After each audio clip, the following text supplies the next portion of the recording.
നമ്മുടെ നാട്ടിൽ ഓരോ ദിവസം ചെല്ലുന്തോറും വർഗീയമായിട്ടുള്ള ധ്രുവീകരണത്തിനുള്ള വലിയ തോതിലുള്ള പരിശ്രമം നടന്നുകൊണ്ടിരിക്കുകയാണ്. അതിൻ്റെ ഭാഗമായിട്ട് മലപ്പുറത്തെ ചില ആളുകളിരുന്ന് മിനി പാകിസ്ഥാൻ എന്നൊക്കെ വിളിച്ചുകൊണ്ടിരുന്നത് നമുക്കറിയാം. അങ്ങനെ ആദ്യമേ തന്നെ കുറച്ച് ഈ പറയുന്ന ഒരു മിഡിൽ ലെവലിലുള്ള ആളുകളെ കൊണ്ടിട്ട് മലപ്പുറത്തെ മിനി പാകിസ്ഥാനെന്നും ഈരാറ്റുപേട്ടയെ മിനി താലിബാനെന്നും അങ്ങനെ പല പേരുകളിട്ടൊക്കെ അങ്ങോട്ട് വിളിപ്പിക്കുകയും അതിനുശേഷം അടുത്ത ലെയർ ഓഫ് നേതാക്കന്മാരൊക്കെ വരികയും ചെയ്യുന്നതൊക്കെ യാദൃശ്ചികമാണ് എന്ന് നിങ്ങൾ വിചാരിക്കരുത്. ഇതെല്ലാം കൃത്യമായി കേരളത്തെ ധ്രുവീകരിച്ചുകൊണ്ട് ഭരണം പിടിക്കാനുള്ള രാഷ്ട്രീയമായി പൊളിറ്റിക്കലി ആളുകളെ രാഷ്ട്രീയമായി തന്നെ ആളുകളെ വിഭജിച്ചുകൊണ്ട് അധികാരത്തിലേറാനുള്ള കുറുക്ക് വഴികളുടെ വലിയ തന്ത്രത്തിൻ്റെ ഭാഗമാണ്. ഞാനിപ്പോൾ ഇത്ര പറയാൻ കാര്യം, നമുക്ക് കൃത്യമായിട്ട് അറിയാം, വെള്ളാപ്പള്ളി നടേശൻ എന്ന് പറയുന്ന ഒരു നേതാവിനെ നമുക്കെല്ലാവർക്കും അറിയാം. അദ്ദേഹം പലപ്പോഴും ഇപ്പം ഞാനായിട്ടൊക്കെ സംസാരിക്കുമ്പോൾ പോലും വളരെ ഓപ്പണായി വളരെ ഗംഭീരമായി അദ്ദേഹത്തിന് അറിയാവുന്ന കാര്യങ്ങളൊക്കെ പറയുകയും പറ്റാത്ത കാര്യങ്ങൾ അറിയില്ല എന്നൊക്കെ പറയുകയൊക്കെ ചെയ്യുന്ന ഒരാളാണ് അദ്ദേഹം. പക്ഷേ അങ്ങനെയൊക്കെ പറയുകയും ചില കാര്യങ്ങളൊക്കെ വളരെ ശരിയായ നിലപാടെടുക്കുകയും ഒക്കെ ചെയ്യുമ്പോൾ തന്നെ അദ്ദേഹത്തിൻ്റെ ചില ബിസിനസ് നടത്തിക്കൊണ്ടു പോകാനുള്ള അജണ്ടകളൊക്കെ ഉണ്ട്. ആ അജണ്ടകളുടെയൊക്കെ ഭാഗമായിട്ട് നമുക്കറിയാം അദ്ദേഹം കേന്ദ്ര ഗവൺമെൻറ് ഒപ്പമാണോ എന്ന് ചോദിച്ചാൽ ആണ്. കാരണം BDJS ഉണ്ടാക്കിക്കൊണ്ട് അദ്ദേഹം BJPയുടെ ഒരു ആലിയായിട്ട് നിൽക്കുന്നു, അതായത് BJPയുടെ ഒരു ഘടകകക്ഷിയായിട്ട് നിൽക്കുന്നു NDAയുടെ. അതേസമയം തന്നെ BJPയുടെ ഒപ്പം നടന്നിട്ട് മകന് ആവശ്യമുള്ള, സ്വന്തം മകനാണ് ആ പാർട്ടിയുടെ നേതാവ്, ആ മകന് ആവശ്യമുള്ളതോ അല്ലെങ്കിൽ BDJSന് ആവശ്യമുള്ള പരിഗണനയോ കിട്ടുന്നില്ല എന്ന് പറയുന്ന വിലാപവും ഒക്കെ അദ്ദേഹം ഉയർത്താറുണ്ട്. അതേസമയം തന്നെ നമുക്കറിയാം കേന്ദ്രത്തിൽ മോദിയെക്കുറിച്ച് വളരെ നല്ലത് പറയുന്നു, രാജീവ് ചന്ദ്രശേഖരനെക്കുറിച്ച് നല്ലത് പറയുന്നു എന്ന് പറയുമ്പോൾ കേന്ദ്രത്തിൻ്റെ പിന്തുണ ഉറപ്പാക്കുന്നതിലൂടെ കേന്ദ്ര ഏജൻസികളുടെയൊക്കെ കേസുകളോ മറ്റു പ്രശ്നങ്ങളോ ഒന്നും താങ്കളുടെ ബിസിനസ്സിൽ ഉണ്ടാവില്ല എന്ന് അദ്ദേഹം ഉറപ്പുവരുത്തുന്നു. അതോടൊപ്പം തന്നെ നമുക്കറിയാം പിണറായി വിജയനെയും കയ്യിലെടുക്കുന്നു. കാരണം പിണറായി വിജയനുമായി വലിയ തോതിലുള്ള സൗഹൃദം സൂക്ഷിക്കുന്നു. അദ്ദേഹത്തിൻ്റെ മകൻ വിദേശത്ത് വെച്ചിട്ട് ഒരു കേസിൽപ്പെട്ട് അറസ്റ്റിലായപ്പോൾ രക്ഷിക്കാൻ വേണ്ടി ഏറ്റവും കൂടുതൽ ഇടപെട്ടത് ഈ രണ്ട് പാർട്ടികളുമൊക്കെ തന്നെ ഇടപെട്ടു. കാരണം ഇവരൊക്കെ തമ്മിലുള്ള അന്തർധാര സജീവമായതുകൊണ്ട് പിണറായി വിജയൻ വിളിച്ചു പറഞ്ഞിട്ടാണെന്ന് പറയുന്നു. യൂസഫ് അലി അടക്കമുള്ള ആളുകളൊക്കെ ഇടപെട്ട് അതിൽ നിന്ന് അദ്ദേഹത്തെ തുഷാർ വെള്ളാപ്പള്ളിയെ രക്ഷിച്ചെടുത്തു. അപ്പോൾ ഇങ്ങനെ എല്ലാവരോടും തന്നെ അദ്ദേഹത്തിന് വലിയ തോതിലുള്ള സൗഹൃദമുണ്ട്. ഇതിൻ്റെയൊക്കെ അടിസ്ഥാനം എന്ന് പറയുന്നത് അദ്ദേഹം യഥാർത്ഥത്തിൽ ഒരു സമുദായ നേതാവിനേക്കാൾ ഉപരി അദ്ദേഹം ഒരു വലിയ ബിസിനസ്സുകാരനാണ്. ആ ബിസിനസ്സാണ് നടന്നുകൊണ്ടിരിക്കുന്നത്. അതിൽ എൻ്റെ ഭാഗമായി അദ്ദേഹം നേരത്തെ റെയിൽവേയിലെ വലിയ കോൺട്രാക്ടറായിരുന്നു. പിന്നെ അദ്ദേഹത്തിന് മറ്റ് വലിയ ബിസിനസ്സുകളുണ്ട്. പിന്നെ ബാറുകളും ഹോട്ടലുകളും അടക്കമുള്ള നിരവധി സ്ഥാപനങ്ങൾ അദ്ദേഹത്തിനുണ്ട്. അപ്പോൾ അതൊക്കെ തന്നെ അതിഗംഭീരമായി നടന്നുകൊണ്ട് പോകാനും വേറെ പ്രശ്നങ്ങളൊന്നും ഇല്ലാതിരിക്കാനും വേണ്ടി ഈ സമുദായത്തെ വെച്ചുകൊണ്ട് പലപ്പോഴും വിലപേശുകയും ഈ രണ്ട് വള്ളത്തിലും കാല് ചവിട്ടുകയൊക്കെ ചെയ്യുന്നതാണ് നമ്മൾ കണ്ടുകൊണ്ടിരിക്കുന്നത്. പിന്നെ ഈ രണ്ട് വള്ളങ്ങൾ, അതായത് കേന്ദ്ര ഗവൺമെൻറ്റും സംസ്ഥാന ഗവൺമെൻറ്റും അവരെ നയിക്കുന്ന പാർട്ടികളുടെയൊക്കെ വള്ളങ്ങളൊന്നും അകന്നു പോകാത്തതുകൊണ്ട് അദ്ദേഹത്തിന് വലിയ പ്രശ്നമുണ്ടാകുന്നില്ല. രണ്ട് വള്ളങ്ങളും എപ്പോഴും അടുപ്പിച്ച് നിർത്തിയേക്കാണ്. അപ്പോൾ ഇങ്ങനൊരു സിറ്റുവേഷനിൽ നിന്നുകൊണ്ട് വേണം നമ്മൾ ഇന്നലെ വെള്ളാപ്പള്ളി നടേശൻ ഗംഭീരമായിട്ടുള്ള ഒരു പ്രസംഗം നടത്തി. ഗംഭീരം എന്ന് പറഞ്ഞാൽ നല്ല ഉദ്ദേശത്തിലല്ല പറഞ്ഞത്. ആ പ്രസംഗത്തിൽ അദ്ദേഹം പറഞ്ഞത് മലപ്പുറം എന്ന് പറയുന്നത് ഒരു രാജ്യമാണ്, ഒരു വേറിട്ടൊരു രാജ്യമാണ് എന്നാണ് പറഞ്ഞത്. ആ മലപ്പുറം എന്ന് പറയുന്നത് ഒരു വേറിട്ട രാജ്യമാണെന്ന് പറഞ്ഞത് എവിടെ നിന്നാണെന്ന് കൂടി നിങ്ങൾ അറിയണം. അത് നിലമ്പൂർ വെച്ചിട്ടാണ്. നിലമ്പൂർ എന്ന് പറഞ്ഞാൽ ഇപ്പോൾ ഉപതെരഞ്ഞെടുപ്പ് വരാൻ പോവുകയാണെന്ന് നമുക്കറിയാം. അതുകൊണ്ട് അദ്ദേഹം അവിടെ നിന്ന് പറയുന്നത് മലപ്പുറം ഒരു രാജ്യമാണ്, നിങ്ങളൊക്കെ തന്നെ ഇവിടെ ഭയന്നാണ് ജീവിക്കുന്നത്, നിങ്ങൾക്കൊരു അഭിപ്രായം പറയാൻ പോലും പറ്റുന്നില്ല എന്നൊക്കെയുള്ള പ്രസ്താവനകൾ അദ്ദേഹം നടത്തി. നിങ്ങൾ എന്ന് പറഞ്ഞിട്ടുണ്ടെങ്കിൽ ഈഴവ സമുദായത്തെക്കുറിച്ചാണ്. അപ്പോൾ അത്തരത്തിൽ നിങ്ങൾ വളരെ ഭയന്ന് വളരെ ഒരു അഭിപ്രായം പോലും പറയാൻ പറ്റാതെ ഇവിടെ ജീവിക്കുകയാണെന്നും അദ്ദേഹത്തിന് മലപ്പുറത്ത് ചെല്ലുമ്പോൾ അവിടെയൊക്കെ ശ്വാസം മുട്ടലാണ് അനുഭവപ്പെടുന്നതെന്നും ആളുകൾ ശ്വാസം മുട്ടിയാണ് ജീവിക്കുന്നതെന്നും അതുകൊണ്ട് പലപ്പോഴും അദ്ദേഹം അങ്ങോട്ട് വിളിച്ചാൽ പോലും വരാറില്ല എന്നുമൊക്കെയുള്ള പ്രസ്താവനകൾ നടത്തി. പിന്നെ കൃത്യമായിട്ട് അടുത്തത് ഇദ്ദേഹം തന്നെ പറഞ്ഞു വെച്ചിരിക്കുന്നൊരു കാര്യം, ഈ ന്യൂനപക്ഷങ്ങൾ സംഘടിത വോട്ട് ബാങ്ക് ആയതുകൊണ്ടാണ് ഇതെല്ലാം സംഭവിക്കുന്നത് എന്നുള്ളത് കൃത്യമായി പറഞ്ഞു. അതായത് സംഘടിത വോട്ട് ബാങ്ക് ആയതുകൊണ്ട് തന്നെ അവർ ഭൂരിപക്ഷത്തിന് മേളിൽ, അതായത് ഹിന്ദു ഭൂരിപക്ഷത്തിന് മേളിൽ വലിയ മേൽക്കൈ നേടുന്നു എന്നുള്ളതാണ് പറഞ്ഞു വെച്ചത്. ആരെക്കുറിച്ചാണെന്നുള്ളത് നിങ്ങൾക്ക് ഊഹിക്കാമല്ലോ. എന്ന് പറഞ്ഞാൽ അവിടുത്തെയുള്ള മുസ്ലിം കമ്മ്യൂണിറ്റിയെക്കുറിച്ചാണ് അദ്ദേഹം ഉദ്ദേശിക്കുന്നത്. ഇനി അടുത്തൊരു വാചകം എന്ന് പറയുന്നത് തുഷാർ വെള്ളാപ്പള്ളിയുടെ പ്രസംഗമാണ്. അത് എത്ര പേർ റിപ്പോർട്ട് ചെയ്തതെന്ന് എനിക്കറിയില്ല. തുഷാർ വെള്ളാപ്പള്ളിയുടെ പ്രസംഗത്തിൽ അതവർ കൃത്യമായി പറഞ്ഞിട്ടുള്ളത് ഇത് സംഘടിത ന്യൂനപക്ഷം ഭൂരിപക്ഷത്തെ നിയന്ത്രിക്കുന്നു എന്നാണ്. എന്ന് പറഞ്ഞാൽ ഹിന്ദു ഭൂരിപക്ഷത്തെ സംഘടിത വോട്ട് ബാങ്ക് ആയിട്ടുള്ള മുസ്ലിം ന്യൂനപക്ഷം നിയന്ത്രിക്കുന്നു എന്നുള്ളതാണ്. എനിക്ക് വെള്ളാപ്പള്ളി നടേശനോടും അതുപോലെ തന്നെ തുഷാർ വെള്ളാപ്പള്ളിയോടൊക്കെ ഒരു ചോദ്യം ചോദിക്കാനുണ്ട്. നിങ്ങൾ ഈ പറയുന്ന എന്ത് വലിയ ഡെവലപ്മെൻറ്റാണ്, പുരോഗതിയാണ് ഈഴവ സമുദായത്തിന് കേരളത്തിൽ ഉണ്ടാക്കി കൊടുത്തതെന്ന് പറഞ്ഞേ. ഈഴവ സമുദായത്തിന് കേരളത്തിൽ ഉണ്ടായി കൊടുത്തിട്ടുള്ള ഡെവലപ്മെൻ്റ് എന്നാണ്. ഈഴവ സമുദായം കുറേ കൂടി മെച്ചപ്പെട്ടു എന്നുള്ള കാര്യത്തിലൊരു സംശയമില്ല.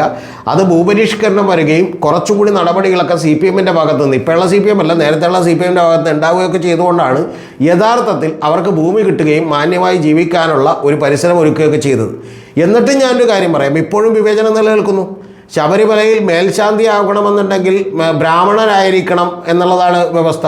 എവിടെ നിന്നാണ് വെള്ളാപ്പള്ളിയുടെ ചെതിനെ എതിർക്കാൻ പറ്റാത്തത്? എന്തുകൊണ്ടാണ്? കൂടൽമാണിക്യ ക്ഷേത്രത്തിൽ ഒരു ബാലു എന്ന് പറയുന്ന ഒരുത്തനെതിരെ വലിയ തോതിൽ വിവേചനം നേരിട്ടപ്പോൾ ആ വിവേചനത്തെ എന്തുകൊണ്ടാണ് എതിർക്കാൻ പറ്റാതെ പോയത്? ഏറ്റവും ആദ്യം നിങ്ങൾ പറഞ്ഞ വാചകം ഇത് ഹിന്ദു ഐക്യത്തെ തകർക്കാനുള്ള ഗൂഢാലോചനയാണെന്നാണ്. ആരാണ് ഈഴവരോട് അനീതി കാണിച്ചിട്ടുള്ളത്? അത് ബ്രാഹ്മണരും ഈ പറയുന്ന പോലെ അതുപോലെ ഉയർന്ന ആ ഹിന്ദു മതത്തിൽ തന്നെ ജാതികളാണ് ഇപ്പോഴും കാണിച്ചുകൊണ്ടിരിക്കുന്നവരാണ്.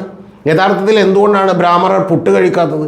എന്തുകൊണ്ടാണ് ബ്രാഹ്മണർ വെളുത്തുള്ളി കഴിക്കാത്തത്? നിങ്ങളൊന്ന് ആലോചിച്ച് നോക്ക്. ജാതീയമായിട്ടുള്ള വിവേചനം ഭക്ഷണത്തിൽ പോലും ഉണ്ടെന്ന് നമുക്ക് കാണാം. അപ്പം ഞാൻ പറഞ്ഞു വന്നത്, ഇതൊക്കെ ഒരു തരത്തിലുള്ള ഡെവലപ്മെൻറ്റ്സും ഈഴവ സമുദായത്തിന് ഉണ്ടാക്കാൻ വെള്ളാപ്പള്ളിക്കൊന്നും കഴിഞ്ഞില്ല എന്ന് മാത്രമല്ല, സ്വന്തം ഡെവലപ്മെൻറ്റ് ഉണ്ടാക്കാൻ കഴിഞ്ഞു എന്നുള്ളത് വാസ്തവമാണ്. പക്ഷേ സമുദായത്തിനൊരു ഡെവലപ്മെൻറ്റ് ഉണ്ടായില്ല എന്ന് മാത്രമല്ല, പകരം ഇപ്പോഴും ഈ പറയുന്ന യഥാർത്ഥത്തിൽ ഈഴവ സമുദായം നേരിടുന്ന വിവേചനങ്ങളെയൊന്നും എതിർക്കാൻ താങ്കളെപ്പോലെയുള്ളവർക്ക് കഴിഞ്ഞില്ല എന്നുള്ളത് വാസ്തവമായിട്ടുള്ളൊരു കാര്യമാണ്. വ്യക്തിപരമായ ഇഷ്ടം താങ്കളോട് എല്ലാ കാലവും ഉണ്ട്, അത് നിലനിർത്തിക്കൊണ്ട് തന്നെ പറയുന്നു. ഇത് അങ്ങേയറ്റം തെറ്റായ പ്രസ്താവനയാണ്. ഇനി അടുത്തത്, ഞാൻ മറ്റൊരു കാര്യം ചോദിക്കുന്നു. മുസ്ലിം സമുദായം സംഘടിത വോട്ട് ബാങ്ക് ആയതുകൊണ്ട് മുസ്ലിം ലീഗിന് രാഷ്ട്രീയ അധികാരം കിട്ടി എന്നുള്ളത് സത്യമാണ്. അതുകൊണ്ട് മുസ്ലിം രാഷ്ട്രീയത്തിൽ അവർക്കൊരു പ്രാതിനിധ്യം കിട്ടി. സമുദായത്തിന് എന്ത് ഗുണമാണ് കിട്ടിയിട്ടുള്ളത്? അവിടെയുള്ള കുറച്ച് ആളുകൾക്ക് പാലാരിവട്ട പാലവും ബ്രിഡ്ജും ബാക്കിയുള്ള വ്യവസായ വകുപ്പിലെ അഴിമതിയും ഒക്കെ നടത്തി കുറച്ച് പണമുണ്ടാക്കാൻ കഴിഞ്ഞുവെന്നും അവർക്ക് MLA-യും മന്ത്രിയും ഒക്കെ ആകാൻ കഴിഞ്ഞു എന്നുള്ളതൊക്കെ യാഥാർത്ഥ്യമാണ്. അതിനും അപ്പുറത്തേക്ക് എന്ത് ഗുണമാണ് മുസ്ലിം സമുദായത്തിന് കിട്ടിയത്? മുസ്ലിം സമുദായം മെച്ചപ്പെട്ടു ഇല്ലെന്ന് പറയുന്നില്ല. മലപ്പുറത്തും കോഴിക്കോടും ചാവക്കാട് മുതൽ മലപ്പുറം കോഴിക്കോട് വരെയുള്ള നിരവധി സ്ഥലങ്ങളിലെ മുസ്ലിം സമുദായം കുറേ കൂടി അവരുടെ ജീവിതം മെച്ചപ്പെട്ടു. അവരുടെ കുട്ടികൾ നന്നായിട്ട് പഠിക്കാൻ തുടങ്ങി.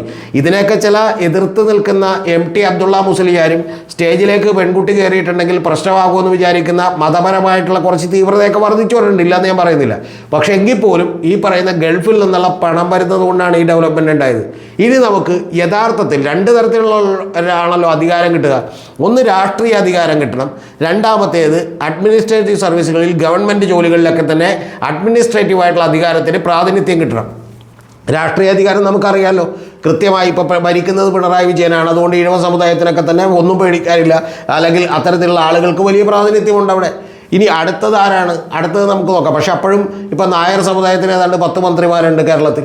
ഇനി ഇത് പോട്ടെ, ഈ പറയുന്ന മുസ്ലിം സമുദായത്തിന് എല്ലാ കാലവും തന്നെ കൃത്യമായിട്ടുള്ള പരിഗണന കിട്ടാറുണ്ട്. കോൺഗ്രസ് ഒക്കെ വരുമ്പോൾ മുസ്ലിം സമുദായത്തിന് അർഹിക്കുന്നതിനേക്കാൾ കൂടുതൽ വലിയ പരിഗണന കിട്ടുന്നുണ്ട്. അതും ആയിക്കോട്ടെ. അപ്പോൾ അങ്ങനെ രാഷ്ട്രീയ അധികാരമുണ്ട്.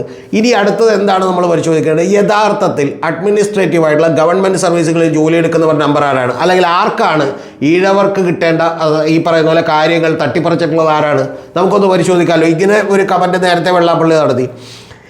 ഈഴവ സമുദായത്തിൻ്റെ 1,15,075 പേരാണ് ഗവൺമെൻറ് സർവീസിലുള്ളത്. 1,15,075 വരെ ഏറ്റവും കൂടുതലുള്ള ഈഴവ സമുദായമാണ്.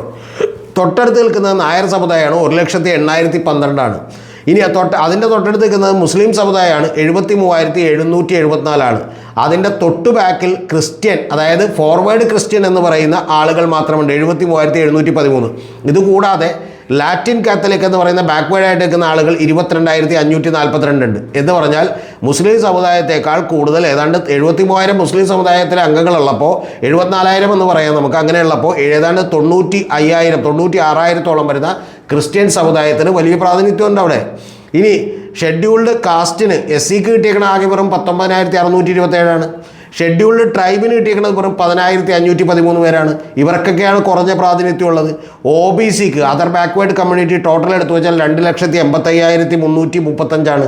അതേപോലെ തന്നെ ടോട്ടൽ ജോലികൾ എന്ന് പറയുന്നത് ഗവൺമെൻറ് ജോലി 5,45,423. ഇനി നമുക്ക് ജനസംഖ്യ അനുസരിച്ചുള്ള പ്രാതിനിധ്യമുണ്ടോ എന്നുള്ളത് കൂടി നോക്കാം. ഇപ്പോൾ ഏതാണ്ട് പ്രാതിനിധ്യം ഉണ്ടെന്ന് നമുക്ക് മനസ്സിലായി, പക്ഷേ ജനസംഖ്യ ആനുപാതികമായിട്ടുള്ള പ്രാതിനിധ്യം ഉണ്ടോ എന്ന് നോക്കാം. ഈഴവരുടെ പോപ്പുലേഷൻ എന്ന് പറയുന്നത് 23% സെൻസസ് പ്രകാരം. അപ്പോൾ ആ 23% ഏതാണ്ട് 21.89%, അതായത് മൊത്തം ഗവൺമെൻറ് ജോലികളിൽ 21.09%, 21%-ഓളം എന്ന പ്രാതിനിധ്യമുണ്ട്. ഒരു 2% കുറവുള്ളൂ. ഇനി തൊട്ടടുത്ത നായർ കമ്മ്യൂണിറ്റി ഏതാണ്? അവർക്ക് 15% പോപ്പുലേഷനിലുള്ളതെങ്കിൽ അവർക്കുള്ളത് 19.8% പ്രാതിനിധ്യമുണ്ട് ഗവൺമെൻറ് ജോലികളിൽ. എന്ന് പറഞ്ഞാൽ അവരുടെ സാധാരണ ജനസംഖ്യയുമായി കമ്പയർ ചെയ്യുമ്പോൾ 4.8% കൂടുതലാണ്. ഇനി അതായിക്കോട്ടെ കേട്ടോ, കാരണം അത് ജനറൽ മെറിറ്റിലൊക്കെ വരുന്നതാണ്, അതിനൊന്നും നമുക്ക് എതിർപ്പില്ല. പക്ഷേ ഞാൻ പറഞ്ഞത് പ്രാതിനിധ്യമുണ്ട് എന്ന് മാത്രമാണ്. ഇനി മുസ്ലിംകളുടെ ഇത് നമുക്ക് നോക്കാം, അവർക്ക് എത്രത്തോളം പ്രാതിനിധ്യമുണ്ടെന്ന്. 26%. ഇപ്പം അത് കൂടിയിട്ടുണ്ട്, 28 30 ഒക്കെ ആയിട്ടുണ്ട്. 26%, അതായത് സെൻസസ് പ്രകാരമുള്ള കണക്ക് ഞാൻ പറയുന്നുള്ളൂ. ആ 26% വരുന്ന 32 വരെ എത്തിയിട്ടുണ്ടാകാമെന്ന് കേൾക്കുന്നു. അപ്പോൾ 26% വരുന്ന മുസ്ലിം സമുദായങ്ങൾക്ക് 13.52% പ്രാതിനിധ്യമുള്ളത്. എന്ന് പറഞ്ഞാൽ ഒരു ഈഴവൻ്റെയോ ഒരാളുടെയോ കൈ പറയുന്ന പോലെ ജോലികളൊന്നും മുസ്ലിം സമുദായം തട്ടിപ്പറിച്ചിട്ടില്ല. ഫാക്റ്റാണ്. അത് വസ്തുതകളാണ് വെള്ളാപ്പള്ളി നടേശൻ, അത് പഠിച്ചുകൊണ്ട് പറയണം. പക്ഷേ ഇവിടെ വസ്തുതകളൊന്നുമല്ല, വെറുതെ ഇരുന്ന് അങ്ങോട്ട് അടിക്കുകയാണ്. ഇപ്പോൾ ഞാനൊക്കെ വേറെ ബഹുമാനിക്കുന്ന എനിക്ക് ഇഷ്ടപ്പെട്ട ഒരാളാണ്, അതുകൊണ്ട് ഞാൻ പേര് പറയുന്നില്ല. ഇത് ഈ വെള്ളാപ്പള്ളി നടേശൻ പറഞ്ഞതെല്ലാം സത്യമാണെന്നും അദ്ദേഹം മലപ്പുറത്ത് സഞ്ചരിക്കുമ്പോൾ വലിയ തോതിലുള്ള ബുദ്ധിമുട്ടുണ്ടായി എന്നും അവിടെയുള്ള ഒരാൾ നോമ്പ് കാലത്ത് ഒരു കടയിൽ കയറി വെള്ളം ചോദിച്ചപ്പോൾ കുറേ ആളുകൾ വന്ന് അദ്ദേഹത്തെ കളിയാക്കി എന്നൊക്കെയുള്ള വർത്താനമൊക്കെ പറയുന്നുണ്ട്. ഇതൊക്കെ വെറുതെ ഇരുന്നങ്ങനെ അടിക്കുകയാണ്. മനസ്സിലായോ? ഇതൊക്കെ ഈ പ്രൊജക്റ്റിൻ്റെ ഭാഗമാണ്. അതായത് കേരളത്തെ ഇത്തരത്തിൽ മതപരമായി ഭിന്നിപ്പിച്ചുകൊണ്ട് അല്ലെങ്കിൽ ജാതീയമായി മതപരമായി ധ്രുവീകരിച്ചുകൊണ്ട് കൃത്യമായി ഈ പറയുന്ന പോലെയുള്ള ഒരു വിഭജനം സാധ്യമാക്കുകയാണ്. ഇനി യഥാർത്ഥത്തിലുള്ള പ്രശ്നങ്ങളിൽ വെള്ളാപ്പള്ളി നടേശൻ എപ്പോഴെങ്കിലും ഇടപെടുന്നുണ്ടോ? ഞാൻ നേരത്തെ പറഞ്ഞതുപോലെ ശബരിമലയുടെ പ്രശ്നത്തിൽ, കൂടൽമാണിക്യ ക്ഷേത്രത്തിൻ്റെ പ്രശ്നത്തിൽ, അല്ലെങ്കിൽ ഈഴവർ നേടുന്ന അവഗണനയുടെ പ്രശ്നത്തിൽ, ഇത്തരം കാര്യങ്ങളിലൊക്കെ എപ്പോഴെങ്കിലും ഇടപെട്ട് വളരെ ഗംഭീരമായി ഇതുപോലെ തീവ്രമായി സംസാരിച്ചിട്ടുണ്ടോ? ഇല്ല. കൂടൽമാണിക്യ ക്ഷേത്രത്തിൻ്റെ പ്രശ്നം വന്നപ്പോൾ രണ്ടാമത് വെള്ളാപ്പള്ളി ശക്തമായി പ്രതികരിച്ചു. പക്ഷേ ആദ്യം പറഞ്ഞൊരു വാചകം ഇത് ഹിന്ദു ഐക്യത്തെ ഭിന്നിപ്പിക്കുമെന്നാണ്. ഈ ഹിന്ദു ഐക്യം വേണമെന്നുണ്ടെങ്കിൽ ഈഴവരെയും മറ്റു പിന്നോക്കാതി വിഭാഗങ്ങളെയും ഒക്കെ തന്നെ കൃത്യമായി കൺസിഡർ ചെയ്യാൻ ഇവിടുത്തെ ബ്രാഹ്മണിക്കൽ നായർ കമ്മ്യൂണിറ്റിയൊക്കെ തയ്യാറാവണം. അങ്ങനെ തയ്യാറാകുന്നുണ്ടോ? ഇപ്പോഴും ഈ ബ്രാഹ്മണർ എന്തുകൊണ്ടാണ് പുട്ട് കഴിക്കാത്തതെന്ന് വെള്ളാപ്പള്ളി നടേശൻ പഠിച്ചിട്ടുണ്ടോ? എന്തുകൊണ്ടാണ് വെളുത്തുള്ളി കഴിക്കാത്തതെന്ന് പഠിച്ചിട്ടുണ്ടോ? എന്തുകൊണ്ടാണ് കപ്പ കഴിക്കാത്തതെന്ന് പഠിച്ചിട്ടുണ്ടോ? നിങ്ങൾ പഠിക്കണം. അപ്പോൾ അതുകൊണ്ട് വെറുതെ ഇപ്പോൾ താൽക്കാലികമായിട്ട് 2 വള്ളത്തിൽ കാല് വെച്ചുകൊണ്ട് കേന്ദ്ര ഗവൺമെൻറ് ഏജൻസികൾ താങ്കൾ ഉപദ്രവിക്കരുത്, അതേപോലെ തന്നെ കേരള ഗവൺമെൻറ് ഉപദ്രവിക്കരുത് എന്നുള്ളത് കൊണ്ട് പല വിധത്തിലുള്ള അഭിപ്രായങ്ങളൊക്കെ പറഞ്ഞ് ഈ പറയുന്ന പോലെ ആളാകാൻ വേണ്ടി നോക്കരുത്. ഇതൊക്കെ ശുദ്ധ അസംബന്ധമാണ് എന്ന് പറയാതിരിക്കാൻ വയ്യ. അപ്പോൾ അതുകൊണ്ട് ഇപ്പോൾ ഈ നിലമ്പൂർ ചെന്ന് ഈ അടിയടിച്ചേക്കണതിൻ്റെ പ്രധാനപ്പെട്ട കാര്യം എന്താണെന്ന് വെച്ചിട്ടുണ്ടെങ്കിൽ കൃത്യമായി ഒരു വോട്ട് ബാങ്കുകളിൽ അവിടെ വിള്ളലുണ്ടാക്കണം. കാരണം അവിടെ കോൺഗ്രസിലേക്ക് വേണമെങ്കിൽ ഒരുപക്ഷെ പോകുമായിരുന്ന വോട്ടുകൾ തന്നെ തടയണം എന്ന് പറയുന്ന ആവശ്യമുണ്ട്. പക്ഷേ ഇതിൻ്റെ പ്രശ്നം ഇത് കൃത്യമായിട്ട് അഡ്രസ്സ് ചെയ്യാൻ കോൺഗ്രസ്സിന് പോലും പറ്റുന്നില്ല. കെ സുധാകരൻ പോലും വളരെ മൈൽഡായി അത് പറഞ്ഞത് മോശമായിപ്പോയി, അങ്ങനെ പറയരുതെന്നാണ്. അങ്ങനെയല്ല, ഇത്തരം പ്രസ്താവനകൾക്കെതിരെ കടുത്ത നടപടികളെടുക്കാൻ, കടുത്ത തരത്തിൽ ക്യാമ്പയിൻ നടത്താൻ കെ സുധാകരനൊക്കെ തയ്യാറാവണം. കെ സുധാകരനെ തയ്യാറാവില്ല. കാരണം എന്താണ്? അദ്ദേഹം മത്സരിക്കുമ്പോൾ അദ്ദേഹത്തിന് വോട്ട് വേണം SNDPയുടെ. അപ്പോൾ ഇത്തരത്തിലുള്ള കാര്യങ്ങളുണ്ട്. ഇനി SNDPയുടെ വോട്ട് ഈ വെള്ളാപ്പള്ളി നടേശൻ ആരെയൊക്കെ തോൽപ്പിക്കാൻ ശ്രമിച്ചിട്ടുണ്ട് അവരൊക്കെ ജയിച്ചിട്ടുണ്ട്. ആരിഫിനെ തോൽപ്പിക്കാൻ ശ്രമിച്ചു, ആരിഫ് ജയിച്ചു. അതിനുശേഷം KC വേണുഗോപാലിനെ തോൽപ്പിക്കാൻ ശ്രമിച്ചു, KC വേണുഗോപാൽ ജയിച്ചു. ഇനി പണ്ട് VM സുധീരനെ തോൽപ്പിക്കാൻ വേണ്ടി ശ്രമിച്ചിരുന്നു, VM സുധീരൻ ഇവിടെ പാട്ടുപാടി ജയിച്ചു. അതുകൊണ്ട് ഇത്തരത്തിൽ ഈ പറയുന്ന പോലെ അദ്ദേഹത്തിൻ്റെ കൈ ചെന്ന് മുത്താത്ത ആളുകളുമൊക്കെ ഈ രാഷ്ട്രീയത്തിൽ ജയിക്കുന്നുണ്ട് എന്നുള്ളത് അങ്ങോട്ട് മനസ്സിലാക്കിയാൽ മതി. ഇനി ഒരു കാര്യം പറയാട്ടോ, ഇതിന് വളമൊരുക്കുന്നതിൽ ചെറിയൊരു പങ്ക് വളരെ ചെറിയൊരു ഗ്രൂപ്പിന് കൂടിയുണ്ട് ഈ പറയുന്ന മുസ്ലിം സമുദായത്തിലേക്ക്. അത് 99% ആളുകളും അവിടെ വളരെ മര്യാദക്കാരായിട്ടുള്ള ഒരാളുകളാണ്, ഒരു സംശയമില്ല എനിക്ക്. കാരണം ഞാൻ ഈ കഴിഞ്ഞ ദിവസങ്ങളിൽ കുറച്ച് ദിവസങ്ങളിൽ നിലമ്പൂർ ഉണ്ടായിരുന്ന ഒരാളാണ്. നിലമ്പൂരിൽ ചില ഇലക്ഷനുമായി ബന്ധപ്പെട്ട് ചില സർവേകൾ നടത്താൻ വേണ്ടി പോയ ഒരാളാണ്. ഞാനല്ല, എൻ്റെ ടീം തന്നെ ഏതാണ്ട് 1060-ലധികം പേരെ അവിടെ കണ്ടതാണ്. ഏതാണ്ട് 1200-ഓളം പേരെ അവർ മൊത്തമായി കണ്ടിട്ടുണ്ട്. അവിടുത്തെ ഏറ്റവും വലിയ നേതാക്കളെ ഞാൻ കണ്ടതാണ്. അവർക്കൊന്നും ഇത്തരത്തിലുള്ള ഒരു തരത്തിലുള്ള ചിന്തയുമില്ല. മുസ്ലിം ലീഗിൻ്റെ ആളുകൾക്കൊക്കെ ഒരു വർഗീയതയുമില്ല. അവരൊക്കെ എങ്ങനെയെങ്കിലും കുറച്ച് ഉത്തരം ഉണ്ടാക്കണം, അതിനുശേഷം എന്ത് ചെയ്യണം, സന്തോഷമായിട്ട് ജീവിക്കണം എന്നുള്ള കാര്യത്തേക്കുള്ളേ ഉള്ളൂ. പിന്നെ സ്ത്രീകളുടെ നിലപാടുകളും അവരുടെ പൊതുരംഗത്തേക്ക് വരുന്നതുമായി ബന്ധപ്പെട്ടുള്ള ചില പ്രതിലോമകരമായിട്ടുള്ള ചില കാര്യങ്ങളൊക്കെ ഉണ്ട്. അത്തരത്തിലുള്ള കാര്യങ്ങളും പ്ലസ് ഈ പറയുന്ന 0.5% അല്ലെങ്കിൽ 1% വരുന്ന ഫ്രിഞ്ച് എലമെൻറ്റ്സ് അവരും ഒക്കെ തന്നെ ഇത് വലിയ തോതിൽ കുത്തിപ്പൊക്കാനുള്ള ശ്രമങ്ങളൊക്കെ നടക്കുന്നുണ്ട്. ഇപ്പോൾ SDPIക്കാർ നേരെ പോയി പരാതി കൊടുക്കും വെള്ളാപ്പള്ളി നടേശനെതിരെ. അത്തരത്തിലുള്ള ആളുകളൊക്കെയാണ്. യഥാർത്ഥത്തിൽ അവിടെയുള്ള 90-98% ആളുകളും ഇതൊന്നും അറിയുന്നില്ല. ഇപ്പം ഞാൻ തന്നെ എൻ്റെ ഒരു ഓഫീസിലുള്ള ഒരു കൊളീഗ് അദ്ദേഹം ജേർണലിസം കഴിഞ്ഞിട്ടുള്ള ഒരാളാണ്, സെൻട്രൽ യൂണിവേഴ്സിറ്റിയിൽ നിന്ന്. ഇതൊക്കെ കഴിഞ്ഞ് വന്നിട്ട് ഞാൻ ഈ മലപ്പുറത്തെക്കുറിച്ചൊക്കെ പറയുമ്പോൾ മലപ്പുറത്ത് താമസിക്കുന്ന ഒരാളാണ്. പുള്ളി പറയുന്നത് ഈ ജേർണലിസം കഴിഞ്ഞിട്ട് പോലും SDPI PFI ഒക്കെ ഇത്ര വലിയ സംഭവമാണെന്നോ, അങ്ങനെയുള്ള ഒരാളെ പോലും, ഞാൻ എൻ്റെ പരിസരത്ത് ജീവിക്കുന്ന ഒരാളെ പോലും ഞാൻ കണ്ടിട്ടില്ല എന്നാണ് പുള്ളി പയ്യൻ എന്നോട് പറഞ്ഞിട്ടുള്ളത്. അപ്പോൾ അതുകൊണ്ട് ഇത്തരത്തിൽ അവരെല്ലാം തന്നെ നെഗ്ലക്റ്റ് ചെയ്യുന്ന കാര്യങ്ങളെ വേണമെങ്കിൽ ഒന്നുകൂടി പൊലിപ്പിച്ചുകൊണ്ട് കൃത്യമായിട്ട് ഈ പറയുന്ന ഒരു തരത്തിലുള്ള വിഭജനം സാധ്യമാകുമെന്ന് നോക്കുന്നതിൻ്റെ അജണ്ടയിലേക്കാണ് വെള്ളാപ്പള്ളി പെടുന്നത്. അത് സ്വന്തം കാര്യം സേഫാക്കാൻ വേണ്ടിയിട്ടുള്ളതാണ്. അതിലേക്കൊന്നും ഏതെങ്കിലും ഈഴവർ പെട്ടുപോകും എന്നുള്ളതൊന്നും ഞാൻ വിചാരിക്കുന്നില്ല. അവർ കുറച്ചുകൂടി ബുദ്ധിയുള്ള വിവരമുള്ള ഒരു കമ്മ്യൂണിറ്റിയാണ് എന്നുള്ളത് പറയാതെ വയ്യ. പിന്നെ ഇത് പിടിച്ചുകൊണ്ട് മറ്റ് ചില ആളുകൾ നടത്തുന്ന പ്രചരണമുണ്ട്. അതായത് മലപ്പുറത്ത് നിന്ന് എത്ര പേർ ISIS-ൽ പോയി, എത്ര പേര് ബാക്കിയുള്ള സ്ഥലങ്ങളിൽ പോയി, ആ ഇഷ്യൂവിനെ നിങ്ങൾ അഡ്രസ്സ് ചെയ്യണമെന്നേ. മലപ്പുറത്തു നിന്നല്ല പോയേക്കണത്, എവിടെ നിന്ന് പോയി എന്നുള്ള കൃത്യമായിട്ടുള്ള കണക്കെടുത്താൽ ഏതാണ്ട് 100-ലധികം പേര് പോയി എന്ന് പിണറായി വിജയൻ പറഞ്ഞതിൽ 72 പേരും വിദേശത്ത് പോയി, വിദേശത്തുള്ള ബന്ധം വഴിയാണ് പോയിട്ടുള്ളത്.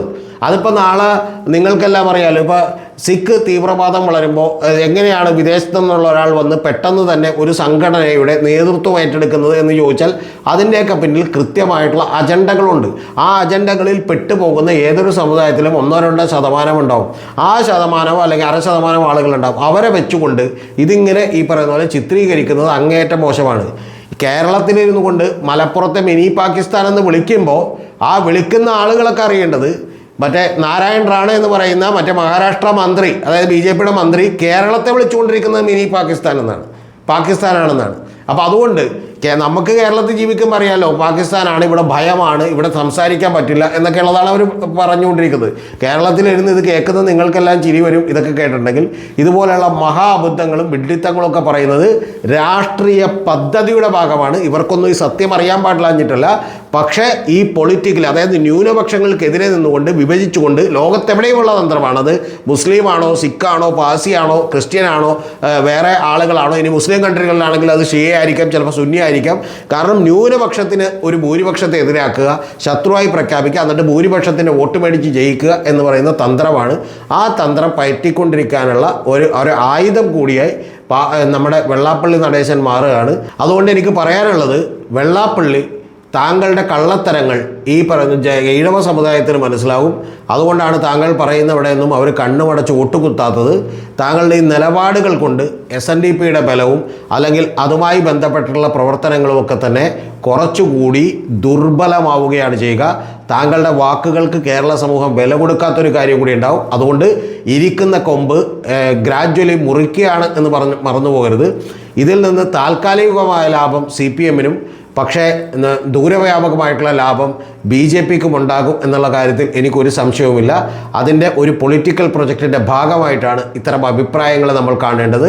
ജാഗ്രതയോടുകൂടി ഇരുന്നില്ലെങ്കിൽ വർഗീയ കലാപങ്ങൾ ഭാവിയിൽ ഉണ്ടാകാവുന്ന ഒരു സ്റ്റേറ്റായി കേരളം മാറും എന്നുള്ളതാണ് വാസ്തവം.